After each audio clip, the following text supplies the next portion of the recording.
really congratulate Tyler Boyd, who's obviously made the roster with the Bengals and done a great job, and we're going to play a lot of football there. Nicholas Grigsby, who's on the practice squad with the Rams, and also Lafayette Pitts down with the Dolphins. Those are three guys that, are our guys. I constantly text those guys and, through camp and making sure that they were doing what they needed to do and working hard. And those are, Pitt men that we're obviously very fortunate to have coached and continue to watch play at the next level. And that's everybody's dream. And, right now those guys have really fulfilled a dream, and that's what it's all about. Penn State week this week, and it's going to be a great week. I think our kids are excited.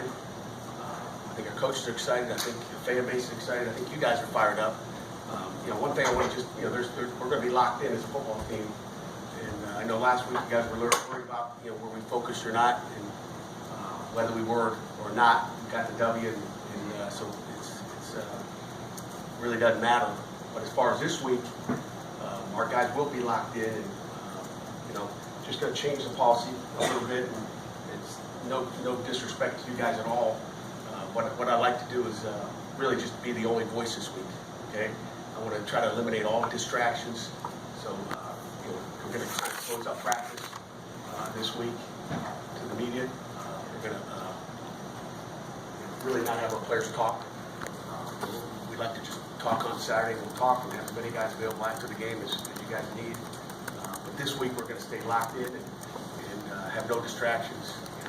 And every minute is important, and that's it's an attitude. Just like I said back there, it's an attitude for our football team right now to be able to do that. And as an old coordinator, I loved when we did it that week because it just kind of got me excited for whatever reason. So our kids don't know that, but that's something that I'll relay them tomorrow when we officially meet on a Tuesday. So obviously, it's a huge game.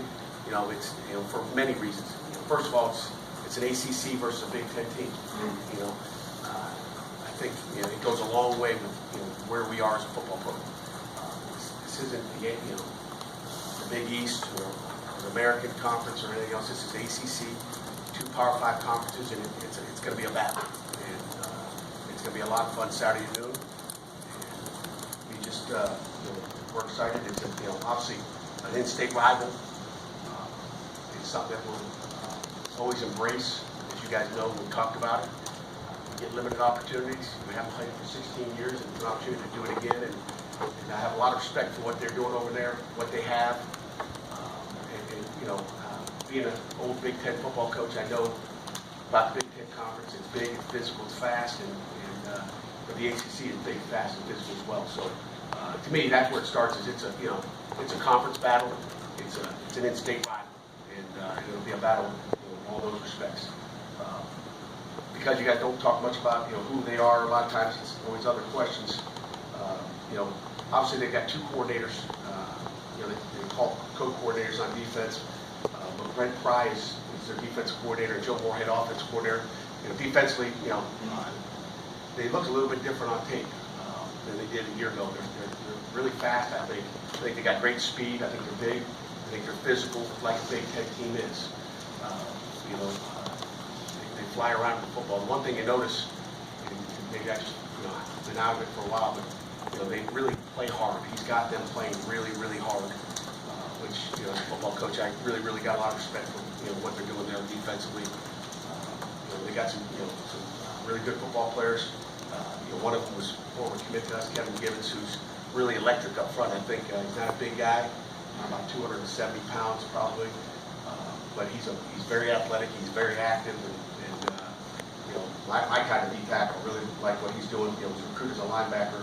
Brandon Bell, Marcus Allen, really the linebacker. He took a guy from each spot. Guys that really pop on tape when you watch it, and they've done a nice job and got things going there. Joe Moorhead came from Fordham, and he's a very, very well respected offensive coordinator. He's done some great things, not only as a head coach but as an offensive coordinator through his career. And they're going to come in here with a spread offense, very similar to what you saw last week. They were kind of a slow tempo last week, but they had almost a look to the sideline every down. We expect to get some of that, but I probably expect to see more of a fast tempo. So we will really really focusing. It's easy to play that, but we didn't see it last week, so we'll be really excited to play really fast tempo offense. That gives them advantages of trying to speed it up. It also gives us advantages when they go fast that we can kind of do whatever we want to do. We're not one of those teams. I think a lot of teams around the country are one of those teams that if someone lines up fast on you, you kind of keep it pace. And I think the beautiful thing about what we do is when you go fast against us, we can do just about anything, and that's what I like. So it'll be fun to go after a little bit of that and see where we go there. Special teams wise, the punter, the young freshman punter, had a great day last week. Averaged 47 yards a punt. Really good.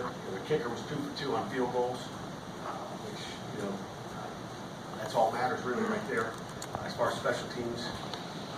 And this week is a chance to find out how we measure up against Penn State, how we measure up against Pitt.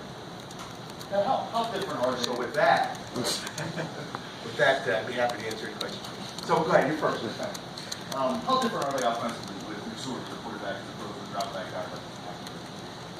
They're a little different. He's Hackenberg was a drop back guy that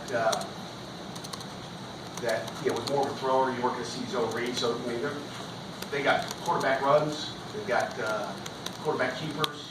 He's going to carry the ball. And in big games, I would imagine he's going to carry it even more. When they get down near the red zone, you're going to see them more active as far as running the ball. When they get down there with tight quarters, down inside the 25, 28-yard line, really, it seems like. So, he's an active guy. You got to defend 11 guys. So that's how it's different. Hackenberg, you have to defend him in the pass game, but really there was no threat of him being able to run the football. He might scramble and gain a few yards. I don't know what it was. And, last time I saw him was 2 years ago, so I didn't get to see him his senior year. But he's a good player. He's throwing the ball really well, making good decisions, and he's operating the offense. And he took every snap last week. So I'd say he's the guy that will be prepared for the backup. Who is a good player and also, again, has athletic ability and can run. Hey, you started out by talking about focus. You said whether we were or not doesn't matter. Are you less than happy with the total focus you had last Saturday? No, to be honest with you, we did have. We were locked in. We just didn't execute like we'd like to, and that's part of it. But to be honest with you, Jerry, when you walk out of meetings, you kind of say, hey, you always kind of say, hey, how was it? How is it? You ask your assistant coaches in individual meetings, unit meetings, how was it? And our guys were really locked in. It was quiet, which was good. Sometimes if they're, clowning around and, have different talk about whatever, maybe you don't have to focus. But, they were focused, they were locked in. We played hard last week. We really played hard. You watch us, we're flying around offensively and defensively. We just didn't execute and had some, some things, And offensively, we're gonna pound it at you. You guys saw that. There's not going to be a whole lot of change. I know you guys have asked what's the difference between our last year's offense and this year. The offense, when I was with Coach Canada in Northern Illinois, we were going to run the football. We're going to line up. You saw we had Dantino at fullback and line up with an extra line, and that's what we do. That's what we do, and we're going to continue to do that, and we're going to get better at doing it. Was I happy with probably the rushing yards we had last week? No. But again, I give credit to Villanova. Passing, that number 92 is a physical guy, but we're going to face 4 of those guys this week. There's going to be 4 of them up there. They're 4 down instead of the 3 down. And we're going to face 4 of those guys up front that obviously will create a challenge. It'll be a great challenge for our offensive line to see if we can get more movement and more rushing yards. But we want to play maybe into their hands of playing Big Ten football. We're going to line up and maybe get a little bit more 2-back set this weekend. But we're going to spread it out as well. We're going to do a little bit of everything, but we want to run the football. We got to establish a little bit. But the focus was there. What did you see when you looked at the offensive line? You weren't able to get a better push or get the running game going better than you did. Well, they packed a lot of guys in the box. They packed a lot of guys in the box, but we don't really care if you pack them in the box. We still want to be able to. We see it out there every day. We pack a lot of guys in the box too, and I've seen them move the ball. Okay, so it's just a matter of execution and whether it's first game jitters. It's one of those. That's the opener. This is number 2, and we'll make those improvements from week 1 to week 2. I got confidence in that. And you tried to teach, since you got every game is the same. Just curious, the decision to sort of keep the players lockdown. Is that a message to them that this maybe isn't just any game? Every game is, the same, I guess. And the only game that matters is this one. And it's a great question. But this one's a little bit different. It's an in-state rivalry, and like I said, ACC, Big Ten, an in-state rivalry. I know, everybody in the country's going to be watching. I know, the city of Pittsburgh, the state of Pennsylvania, there'll be a lot of eyes, and that's what makes it different. You go play Notre Dame. That's a big game. It's a rival as well, but it's way over there in South Bend. It's a long way from home, so it's a little bit different that way. And just like to keep it quiet. Was there any concern about you guys giving them bulletin board material? Is that No, I don't think we did that all last year. That's not a concern at all. It's not. We don't. I don't think you guys tell me.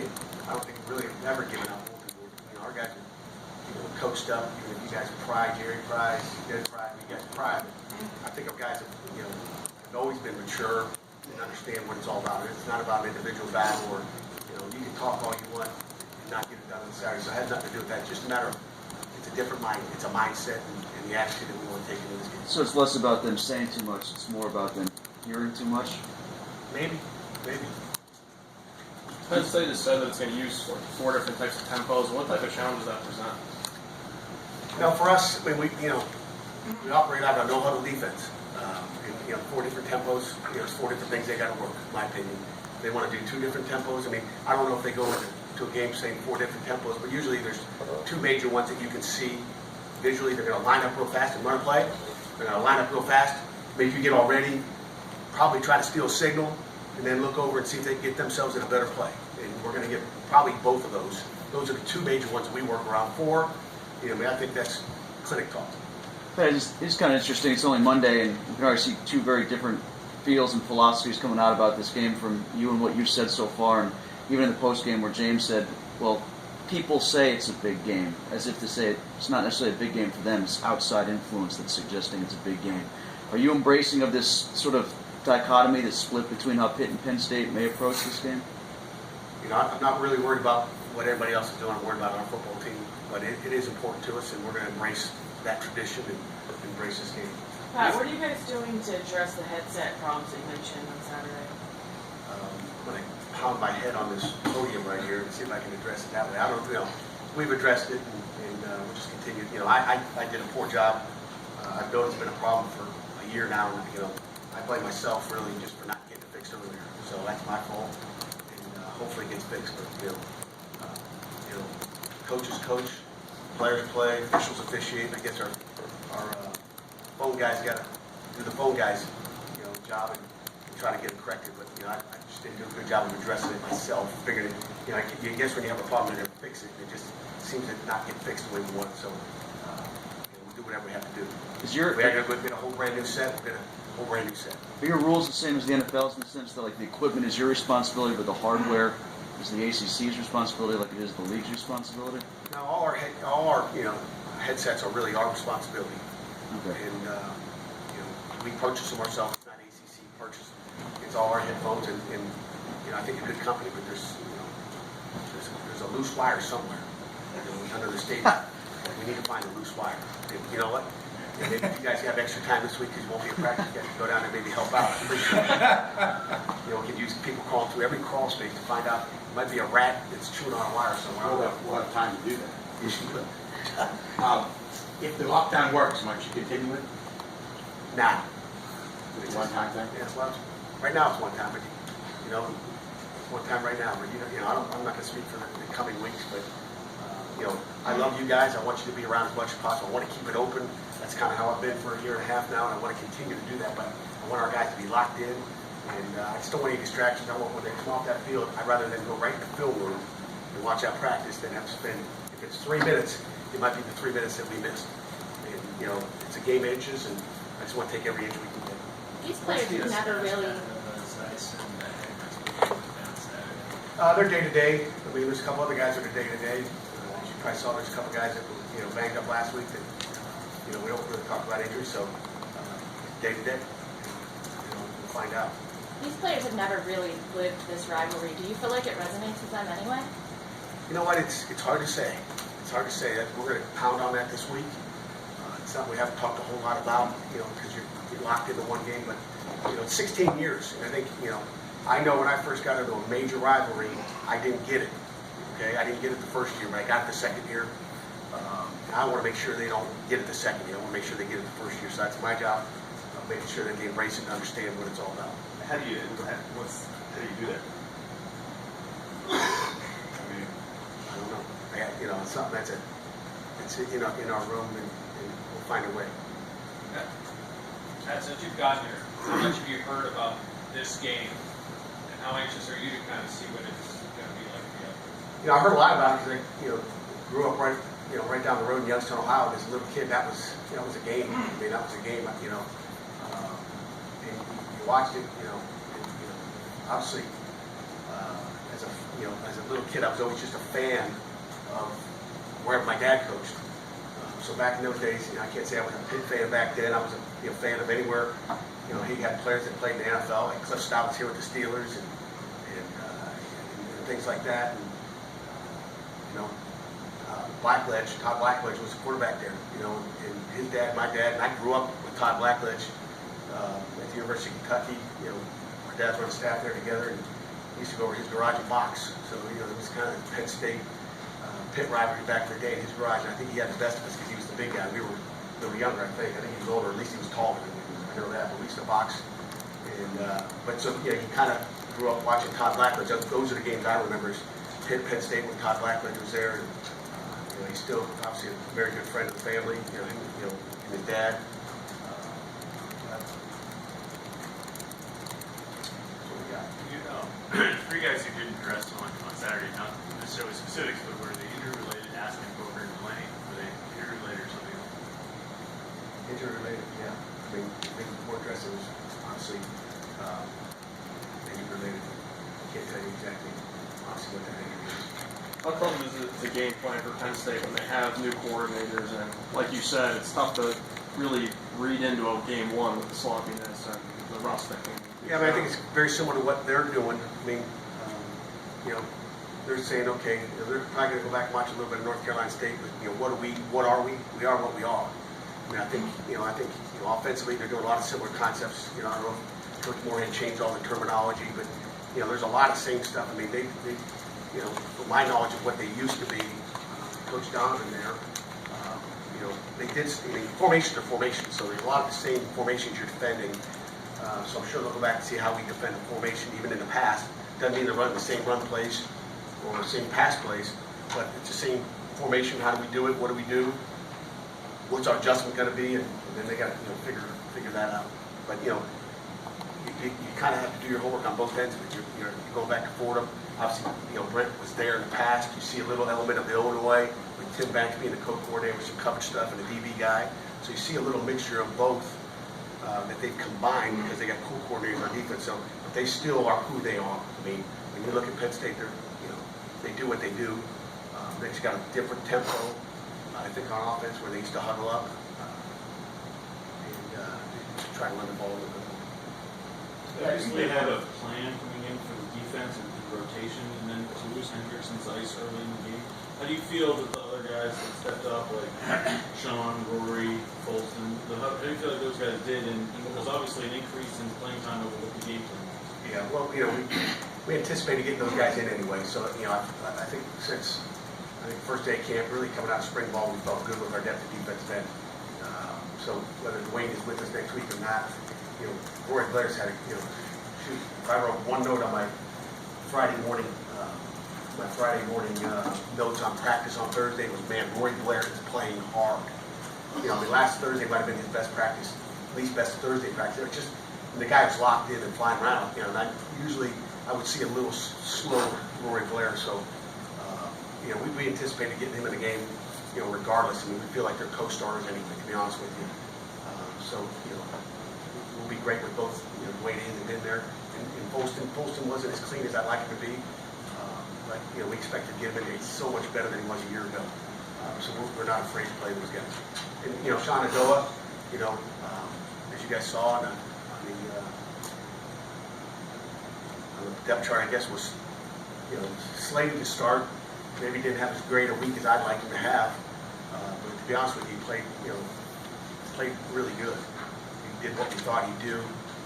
Maybe he was a little nervous going into his first game and game week and trying too hard, but he played like we thought he would. He played like a starter too. Pat, you mentioned after the game that when we got in the film room with James that he would point out that he was trying to score a touchdown on every run. I mean, do you think that's something that will sort of work itself out as he gets more comfortable? Yeah, a little rusty, I would say. A little rusty that way, and as you watch it, if you went back and played that game again on your TVs at home, you DVR'd it. When he hit it, he did pretty good. When he started to kind of look for that touchdown, and he'd scramble away, and it wasn't as effective. He's a big, powerful downhill runner, and that's why we're not a spread offense. We're going to be a pro type offense and run the football. And Coach K has done that. He's done a little bit of the spread as well in the past, but he's been a pro guy, and that was why we can still line up the pros, still do a little bit of spread stuff. But we got big tailbacks. We got big 200. We saw the sizes because I had that second group before us, kind of from the littlest to the biggest, I guess, right? But we got a lot of big backs that can run the ball downhill. You've been a part of some pretty intense in-state rivalries, obviously. Do these things ever have a tendency, or if you see it have a tendency to get personal for the coaching staff, not necessarily the players, the coaching staff? Not really for the coaching staff, because we don't get to hit anybody, and don't anticipate beating them. But no, it doesn't get perfect. I mean, coaches got to keep their focus. Our job is to coach the players and let the players go play. And it doesn't get personal. I mean, it's a football game, and there's 11 players from our team out there every down. They get 11, and they get to mix it up there. But it has gotten personal on the field, I think. I think it'll be a testy game, which I think you've probably seen in the past. And you have some guys that played back, 16 years ago. That it'll be a physical game, and both teams will be ready to go. Do you want it to be a personal one? Is that a good thing? It can be a bad thing. It can be a bad thing because they can start to get personal fouls, which on a positive on Saturday we had 3 total penalties, and I thought that you talk about a disciplined football team. We talk about it every day. I throw it up on the screen, just a penalty report for the day. We've had officials out there every day, and kids did a nice job. And I thought a couple were ticky-tack, to be honest with you. I should have ended up with 1 foul, face mask. Not the one I really agreed with, which was clear cut. But Even for your players back in the region, the last time we were in Penn State, when that price by half was 6 years old. Can you tell them how much it needs to, thank you. be able to tell that, what you really does need to see from you guys? You know what? I guess we'll find out Saturday. I mean, I wish I could answer that. It's something that I want to harp on this week about a rivalry game and what is it? An in-state rivalry. I mean, that's what we're playing for. That's why I want to make sure they know this is a different game. It is a different game. It's an in-state rivalry game. It's a big game. Coach, how do you walk that? But remember this: it's a big game. It does not affect the ACC conference in one way. What our goals are is win the ACC championship. So that's what we're doing. How do you walk that fine line of trying to say how big the game is and make sure the kids don't get overhyped? So I think it's just a gradual, increase. I'm kind of overhyped today. I just don't want our kids to see I'm over. I'm ready to go today. To be honest with you, it's just fun to get out and play. Rivalry games, I think they're exciting, but we're going to have to teach her. We're going to temper back a little bit, make sure they understand what it is. But the other thing I'm big on is, whether you make a mistake or you don't make a mistake, we want to play fast and we want to always play loose. Before every game, I'm always saying, guys, we don't need any of these, these tight fists. We need to be loose and go play. So we want a loose football team. We do not want a bunch of tight guys out there in the field that are like afraid to make mistakes. There are going to be mistakes. We know they're going to be mistakes. Don't make a mistake half speed. Take it full speed. Good things happen still. Just to be clear, I think I was typing before. You said Zeiss and Hendricks are day-to-day. Yeah, day-to-day. But Hendricks is number 1 on the depth chart. Yeah. Well, we anticipate them coming back. We anticipate him to play. Yeah. It's still under evaluation. It's a Next question. I don't talk it. Pat, you mentioned being part of the big rivalries, obviously Michigan State and Michigan.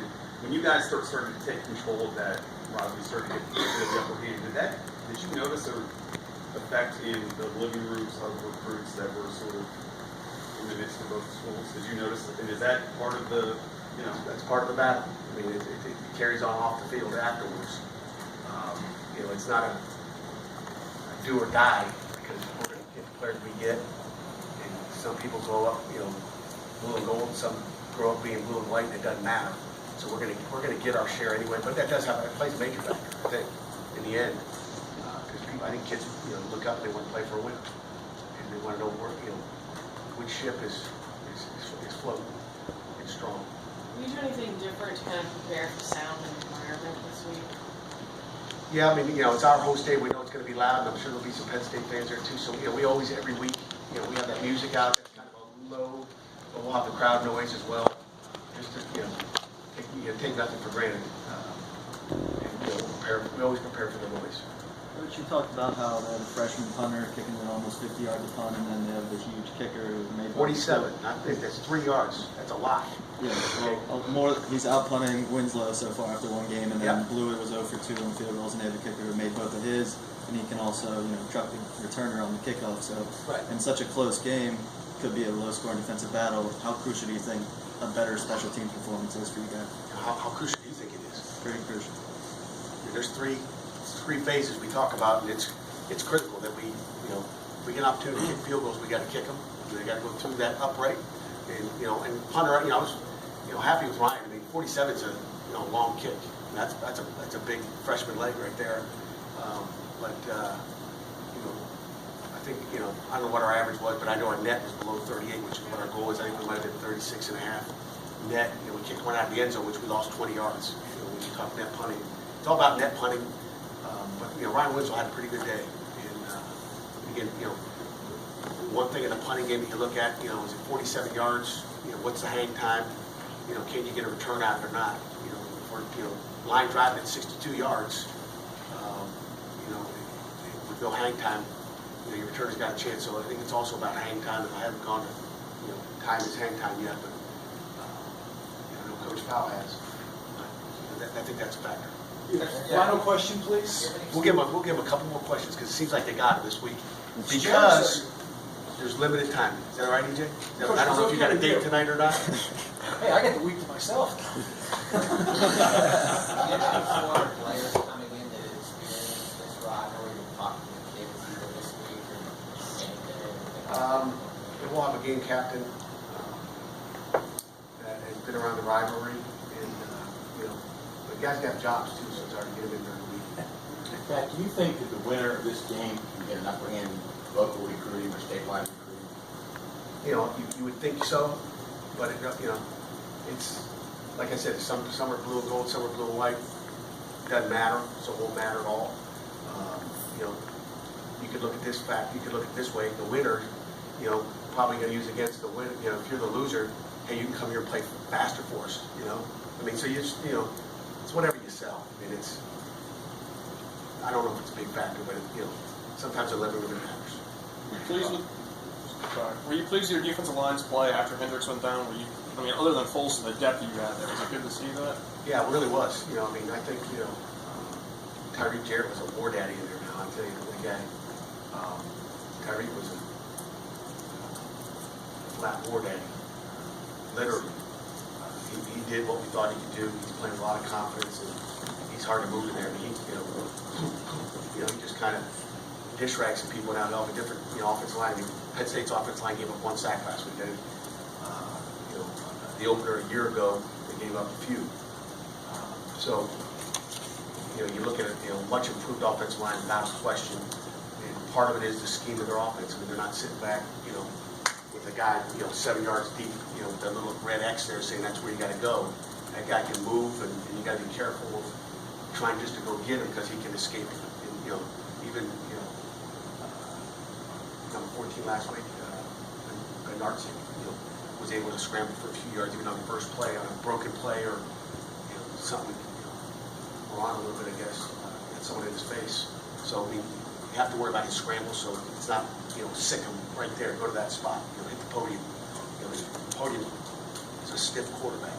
You know, this thing's, you know, more like this mic, you can move all over the place, real easy.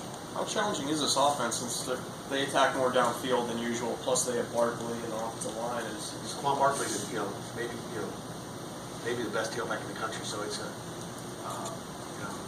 look at them all, but, you know, he's a great tailback, and, you know, he's a guy who will be a priority in stop. On Saturday, Pat, how restricted is Mexico's offensive play on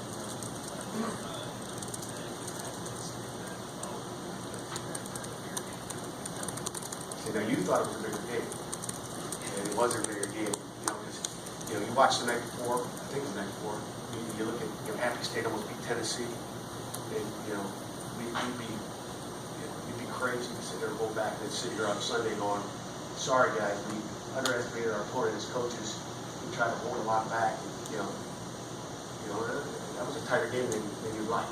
That first quarter, you know, they win the time possession, they win the field position war in the first quarter, and we're just struggling to get on the board. So, and get primary because of execution.